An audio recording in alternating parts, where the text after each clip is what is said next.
Shalom pessoal, graça e paz, tudo bom? Como é que vocês estão? Mais um vídeo do nosso canal, um vídeo que vai trazer para vocês um alimento espiritual e esclarecedor, tá bom? O tema do vídeo é O Messias Chegou. Tem muita gente discutindo o assunto, muita gente dando sua opinião e tentando decifrar alguns enigmas ou algumas profecias referente a isso. Antes de prosseguirmos com o assunto, eu convido você a nos ajudar a propagar este vídeo e também este canal. Se inscreva no nosso canal e faça parte desse movimento de evangelização que é enviar o vídeo para o máximo de pessoas possíveis. Vai ser um vídeo esclarecedor e também um vídeo que vai trazer para você vamos dizer assim, um estudo da palavra de Deus referente a este assunto. O Messias chegou, ok? Quem é o Messias? O homem aguardado pelos judeus e também pelos cristãos. Nós, os evangélicos, os cristãos, bem assim se dizer, aguardamos a volta ou o retorno do Senhor Jesus. Mas nos últimos dias tem rodado muito na internet e o assunto bombou a respeito do Messias.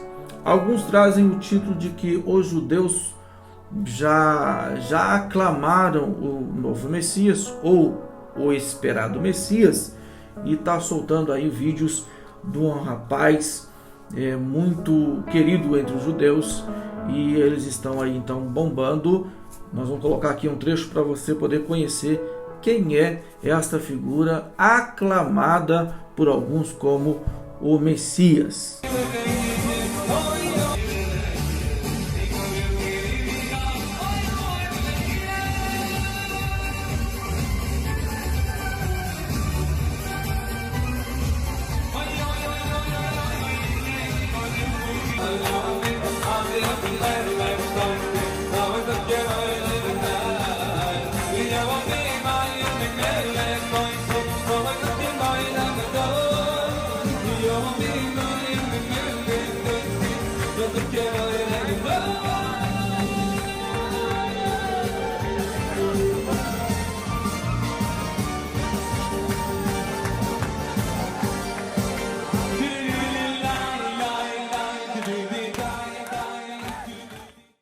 Essa é a figura que está sendo aclamada por alguns como o Messias. Primeiro, eu fui buscar um pouco sobre o assunto e também sobre a pessoa deste homem.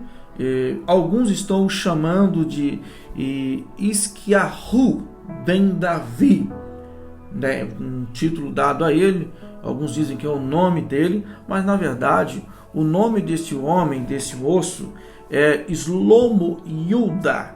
Shlomo Yehuda. Ele é um rabino bem conhecido e bem querido entre os judeus, ok? Existe um vídeo que estão colocando por aí dizendo que um grupo de judeus racídicos ou ortodoxos estão aclamando ele. Para você saber um pouco da diferença, pela imagem você vê ali judeus com roupas pretas, né, e usando esse tipo de chapéu racídico, né, que são judeus ortodoxos. E tem os outros judeus que são conhecidos como judeus seculares, não são tão radicais, que usam um quipá semelhante a este, né, nos seus cultos ou até mesmo dia a dia, ok? Mas existe esse grupo que estão aclamando este homem como o Messias aguardado e esperado, tá? Porém, eu fui buscar a fundo e houve algumas contradições referente à história deste homem e também do título que estão dando a ele. Na verdade, os rabinos estão anunciando já há alguns anos, de uns 5 anos para cá, que o Messias está chegando. Ok? Em 2020 estourou a pandemia do Covid-19 e eles começaram então a se aprofundar mais em profecias a respeito do Messias, acreditando que o tempo de redenção dos judeus está chegando. Alguns outros nomes de rabinos bem conceituados foi ventilado como suposto Messias, mas acreditam que este poderia ser, tá? Ele não se intitulou Messias, ok? Eu quero deixar aqui esclarecido. Existem alguns vídeos já dizendo que ele é o Messias, ou que os judeus o aclamaram como Messias. Mas eu quero aqui esclarecer alguns pontos.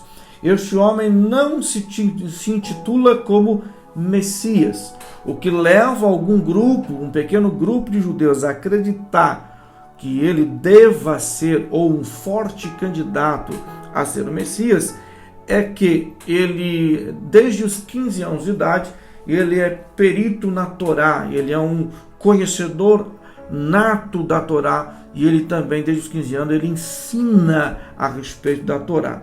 Torá é o livro sagrado judaico, onde contém os 5 primeiros livros da nossa Bíblia, e ele faz, então, ele é doutor, né, na Torá. Tem cerca de 34 anos, já escreveu vários livros a respeito da Torá e a respeito da religião.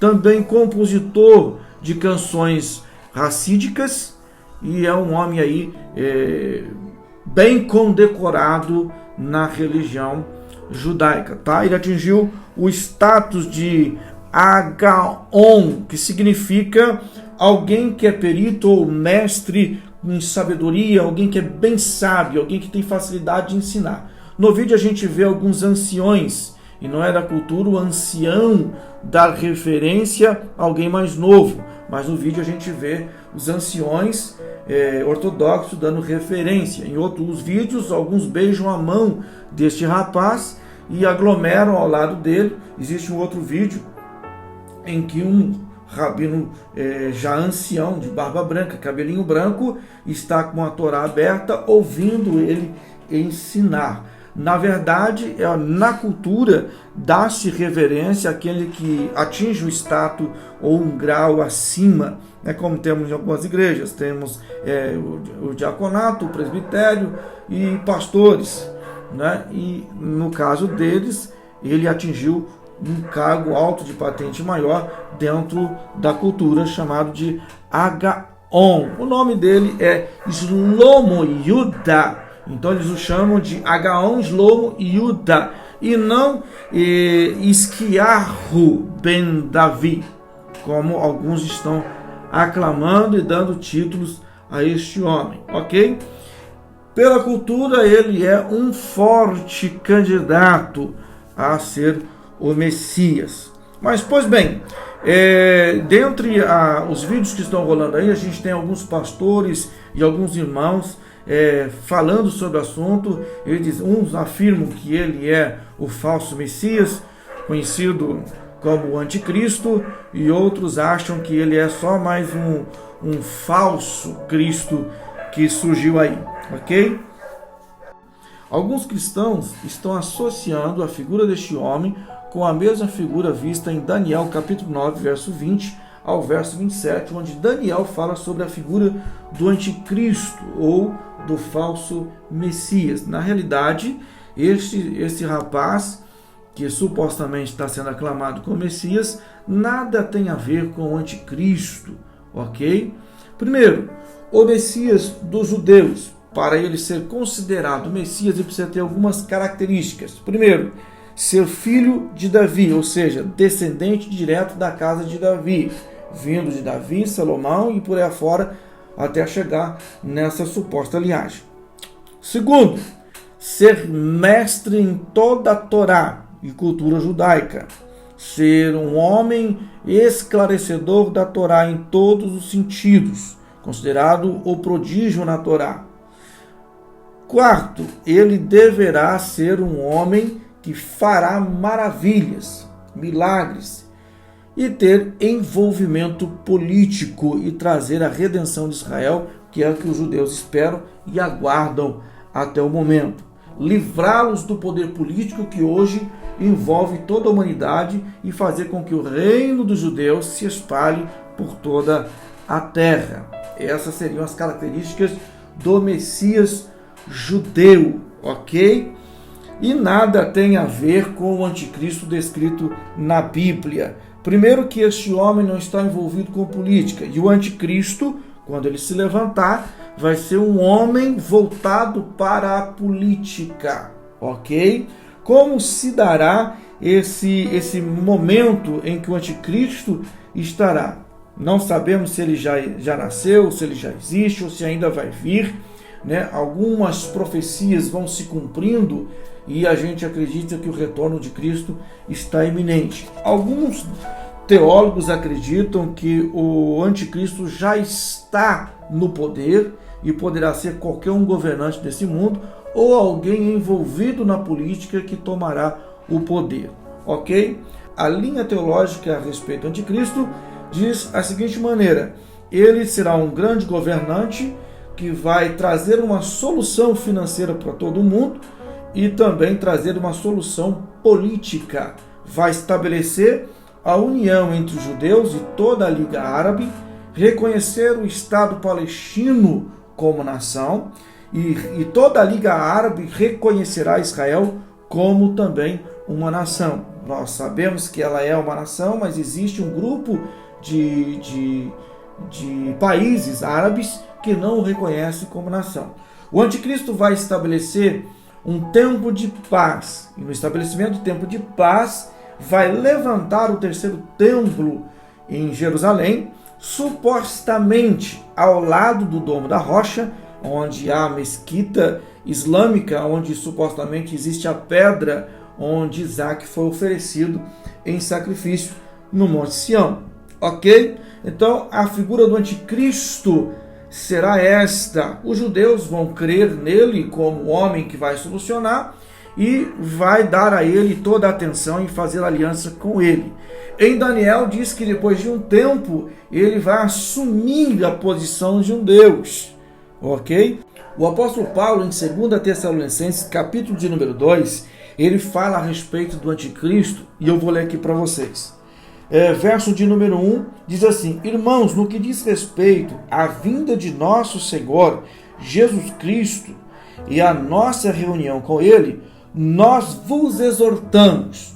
Desde o período em que Paulo pregava o Evangelho, já se falava no retorno de Cristo como Salvador de toda a humanidade. Então vamos lá. Verso 2: a que não vos demovais na vossa mente, ou seja, não vos perturbeis em vossa mente com facilidade, nem vos perturbeis, quer por espírito, quer por palavra, quer por epístola, ou seja, por cartas, como se procedesse de nós, supondo tenha chegado o dia do Senhor. O que ele está falando? Não ficando perturbados com o retorno, ou com a vinda, ou com os acontecimentos, ou com ensinamentos, ou com aquilo que você vê via internet, ou com roda de conversa a respeito das coisas que estão acontecendo. O mundo está acabando, é o final dos tempos. Isso deve trazer para a gente paz, tranquilidade, não perturbação. Quando o assunto traz perturbação, não há certeza de salvação. E eu quero que você entenda isso. O apóstolo Paulo estava trazendo o esclarecimento de que nós devemos esperar a vinda, o retorno do nosso Messias, do nosso Jesus, porém não deixar com que tais assuntos nos perturbem. E este assunto perturbou muita gente nos últimos dias. Verso 3: ninguém de nenhum modo vos engane, porque isto não acontecerá sem que primeiro venha a apostasia. Um número grande de pessoas que vão relaxar espiritualmente. E você vai dizer: pastor, já estamos vivendo este período. Ok? Olha o que ele diz aqui: e seja revelado o homem da iniquidade. O anticristo ainda não foi revelado.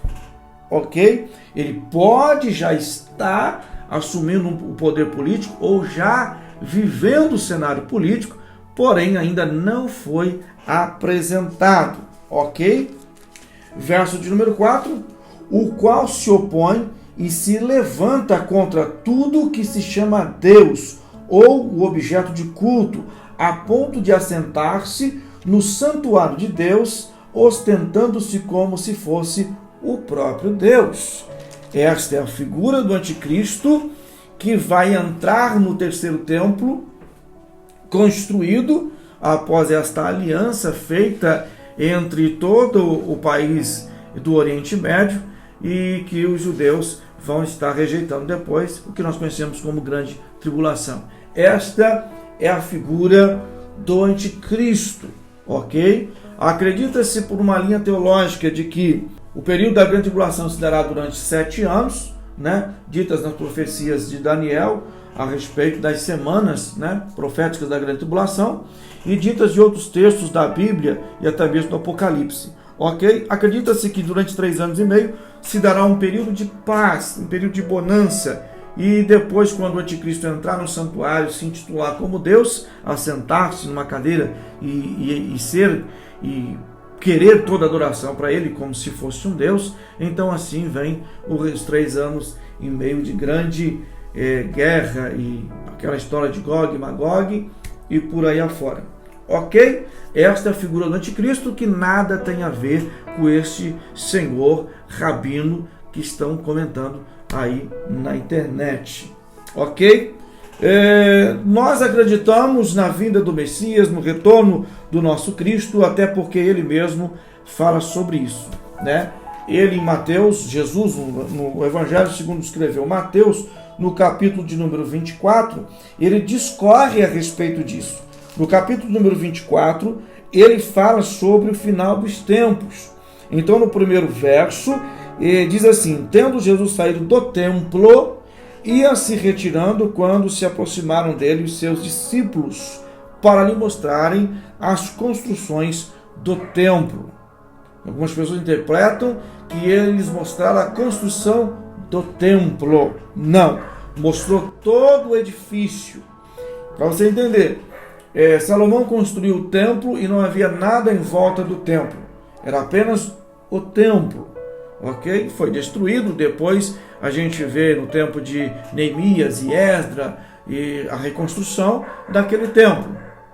Mas no tempo de Herodes o Grande, pouco antes do nascimento de Cristo, Herodes o Grande leva 40 anos para reformar. E então ele faz anexos, ele faz complexos, e essa nova reforma durou um período de 40 anos para ficar pronto. E é nesse cenário que Jesus está. Os discípulos saem do templo com ele e mostra tudo isso e começam então a fazer algumas perguntas, e Cristo começa a anunciar os finais dos tempos. Eu separei aqui um texto, verso de número 4 do capítulo 24 de Mateus, onde Jesus diz exatamente assim, fazendo um contraste com Daniel, capítulo 9 e verso 27. E ele diz assim: e ele lhes responde, Jesus respondendo a pergunta dos que estavam com ele: vede que ninguém vos engane. E esse é o alerta que eu dou para você. Não acredite em tudo que a internet fala. Não acredite em tudo que a internet está dizendo. Não acredite em tudo que a mídia está dizendo. Por quê? Porque o próprio Cristo nos alertou. Vede que ninguém vos engane, porque virão muitos em meu nome, dizendo: eu sou o Cristo. O Cristo aqui é uma palavra grega, ok?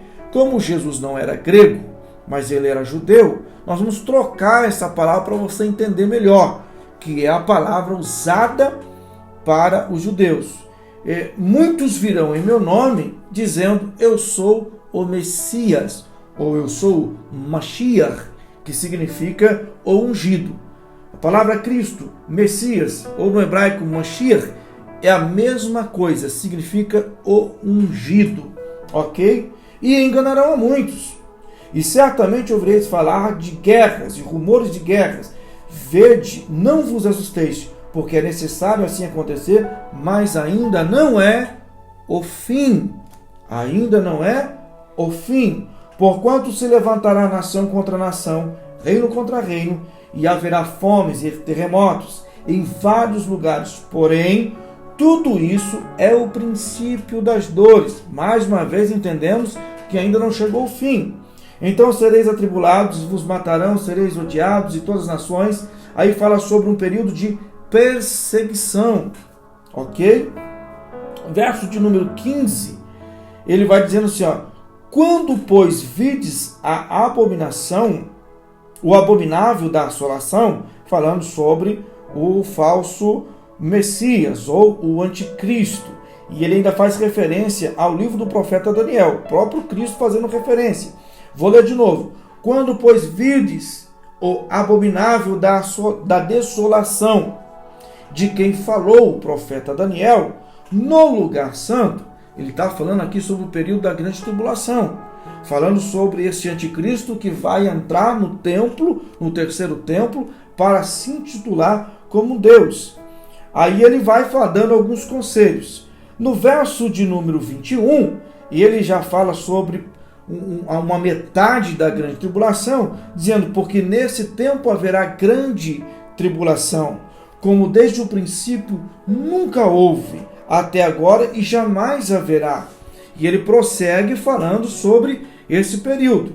E no verso de número 23, ele diz assim, olha, então se alguém vos disser, eis aqui o Cristo, ou eis aqui o Messias, eis aqui o Mashiach, e dizer, ele está ali, não acrediteis, porque surgirão falsos cristos, ou falsos Mashiach, falsos Messias, e falsos profetas, operando grandes sinais e prodígios, para enganar, se possível, até mesmo os escolhidos. Quando a Bíblia fala aqui sobre os escolhidos ou os eleitos, não está falando sobre a igreja. Está falando sobre a nação judaica, considerada em toda a Torá como povo escolhido e povo eleito. Vamos fazer a interpretação correta do texto. Existem muitas pessoas interpretando isso como se estivesse fazendo referência à igreja, aos cristãos. E não é. Verso 25. Vede que vô-lo tenho predito. Portanto, se vos disserdes, eis que ele está no deserto, não saiam. Eis que está no interior da casa, não acrediteis. Verso 27. Porque assim como o relâmpago sai do oriente e se mostra até o ocidente, assim há de ser a vinda do Filho do Homem. Onde estiver o cadáver, aí se ajuntarão os abutres. Uma referência feita como será a vinda do Senhor Jesus. Então, a vinda do Mestre será desta forma, como um piscar de olhos, como um relâmpago que sai de um lugar e se mostra em outro lugar, uma rapidez. Assim será o que nós acreditamos como arrebatamento da igreja. O que está acontecendo no momento são apenas profecias falando sobre o princípio das dores, mas ele mesmo alerta que ainda não é o fim. Em minhas anotações aqui eu deixei separado algumas características do Messias judeu e do Messias cristão, para que você entenda um pouco a diferença e o que é que se espera. Os judeus não esperam a vinda do Messias como os cristãos esperam, vindo dos céus, com poder e grande glória e aquela coisa toda. Não é assim que eles acreditam. Primeiro, que o Messias judeu, ele tem que ser descendente do rei Davi, ele tem que ter grande conhecimento na Torá, ser mestre, conquistar as multidões entre todas as facções da religião judaica, né? Ser um grande ensinador e também fazer alguns sinais e prodígios, mas ser alguém envolvido na política, como eu disse logo no início do assunto, tá bom? Porém, um ser humano, alguém que será intitulado como o libertador, como aquele que vai trazer redenção para Israel, conforme as profecias, assim que eles acreditam. O Messias cristão é aquele a quem nós acreditamos, o nosso Jesus, o nosso Yeshua, ok? Ele nasceu em carne, cresceu entre os homens, viveu entre nós, teve a sua popularidade como um grande rabino de sua época, fez sinais e prodígios, foi crucificado, ressuscitou para nos dar vida eterna e fazer justiça perante Deus, referente à libertação do homem e do pecado. É esse Cristo que nós aguardamos. O que o apóstolo Paulo escreve dizendo que os que morreram em Cristo ressuscitarão primeiro naquele dia e serão levados nas alturas, e ele ainda afirma assim: nós, os que estivermos vivos, seremos arrebatados com eles e nos encontraremos com o Mestre nos ares. Ok? Esse é o Messias. E nas minhas anotações eu fiz uma colocação aqui e eu queria estar dizendo ela para vocês aqui, né? Alguns acreditam que a vinda do Messias se dará antes da grande tribulação, antes do governo do anticristo. Outra linha teológica acredita que o arrebatamento ou a vinda, o retorno de Jesus se dará no meio da grande tribulação. Sendo antes ou depois, não importa para nós. Sabe por quê? Porque quem acredita, quem tem fé, quem tem consciência e quem tem aceitado a Cristo como Salvador, está livre das preocupações. Se ele vier hoje, amanhã, ou daqui 10 anos, ou daqui 50 anos, não vai influenciar em nada, porque o que nos segura ou assegura é a certeza de nossa salvação.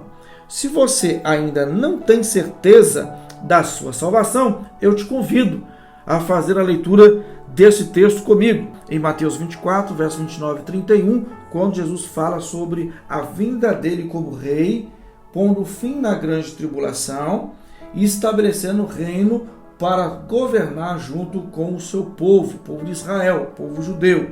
Verso 29 do capítulo 24 de Mateus diz: logo em seguida a tribulação daqueles dias, o sol escurecerá, a lua não dará sua claridade, as estrelas cairão do firmamento e os poderes do céu serão abalados. Então aparecerá no céu o sinal do Filho do Homem. Todos os povos da terra se lamentarão e verão o Filho do Homem vindo sobre nuvens do céu com poder e muita glória. E ele enviará os seus anjos com grande clangor de trombeta, os quais reunirão os seus escolhidos dos quatro ventos e de uma a outra extremidade. Então ele fala sobre a vinda dele para os judeus da forma que eles acreditam e da forma que eles esperam, mas não como um homem comum, um homem nascido aqui novamente, mas vindo do céu como um grande rei para governar com eles, isso depois do arrebatamento da igreja, ok? Mas nós não nos preocupamos com isso. Por quê? Porque o Evangelho é paz. E quem crê no Senhor Jesus Cristo como seu Salvador, não se preocupa com estas coisas. Se o anticristo está aí, se ele ainda vai vir, se ele está no poder ou se ele não está, se esse homem que surgiu lá em Israel é o falso Messias ou não, para nós os cristãos pouco importa. O que importa é a minha certeza de salvação. Eu deixei aqui um texto e eu quero ler ele para você. Primeira carta do apóstolo João, capítulo 2, verso de número 18, ele diz assim: filhinhos, é já a última hora, um alerta, estamos vivendo os últimos tempos, os últimos períodos. E como ouviste que vem o anticristo, também agora muito se tem feito anticristo, por onde conhecemos que já é a última hora. É um alerta que ele faz a respeito de algumas coisas que estão acontecendo. Já na época dele ele vai dizendo isso, que é para a nossa atualidade. Já surgiu muitos falsos cristos, já surgiu muitos falsos profetas, já surgiu muita gente se intitulando Messias. No Brasil mesmo tem um aí que há anos está se intitulando como Cristo, mas a vida se segue, ok? Eu não me preocupo com os finais dos tempos pela certeza de minha salvação. Se os finais dos tempos será agora, minha salvação está garantida. Se será daqui a 10 anos, vou manter a minha salvação garantida. Para você um conselho, Romanos capítulo de número 10, eu quero ler com você. Romanos capítulo de número 10, versículo de número 9 ao versículo de número 13. Olha o que diz o texto. O autor vai dizendo assim: se com a tua boca confessares a Jesus como Senhor, e com o teu coração creres que Deus o ressuscitou dentre os mortos, serás salvo. Porque com o coração se crê para a justiça, e com a boca se confessa para a salvação. Verso de número 11. Porquanto a Escritura diz: todo aquele que nele crê não será confundido. Vou repetir. Todo aquele que nele crê não será confundido. Se o texto afirma que aquele que crê em Cristo como Senhor e Salvador não será confundido, por que a sua mente está sendo confundida com estas coisas que você tem visto ou ouvido na internet ou na televisão a respeito dos últimos acontecimentos? Ok? Verso 12. Pois não há distinção entre judeus e grego, uma vez que o mesmo é o Senhor de todos, rico para com todos o que o invocarem. Verso 13. Porque todo aquele que invocar o nome do Senhor será salvo. E eu deixo aqui esse convite para você. Já invocou o nome do Senhor hoje? Já fez uma oração ao Senhor hoje? Já buscou o Senhor hoje? Já leu a sua palavra? Já cantou um louvor de adoração ao nome dele? Ou você está preocupado com a Covid-19? Se a vacina é boa ou se não é? Se tem ou não tem vacina? Se tem ou não tem remédio? Se a cloroquina, a ivermectina, se isso vai resolver ou não? Se estamos com Cristo e em Cristo temos paz. Eu não estou dizendo que não haverá preocupação. Eu estou falando contra a preocupação demasiada. Pastor, como cristão, Jesus vai me livrar do Covid-19? Vai me livrar dessa praga? Ora, olhando para os textos bíblicos, eu vejo que Deus não livrou Daniel da cova dos leões, mas o livrou dentro da cova dos leões. O Senhor não livrou Mesaque, Sadraque e Abdenego da fornalha, mas livrou eles dentro da fornalha. Eu deixo esta palavra para você e peço mais uma vez, nos ajude a divulgar esse vídeo, nos ajude a divulgar esse canal. Nós queremos alertar as pessoas para o amor da palavra de Deus. Shalom a todos, que Deus abençoe.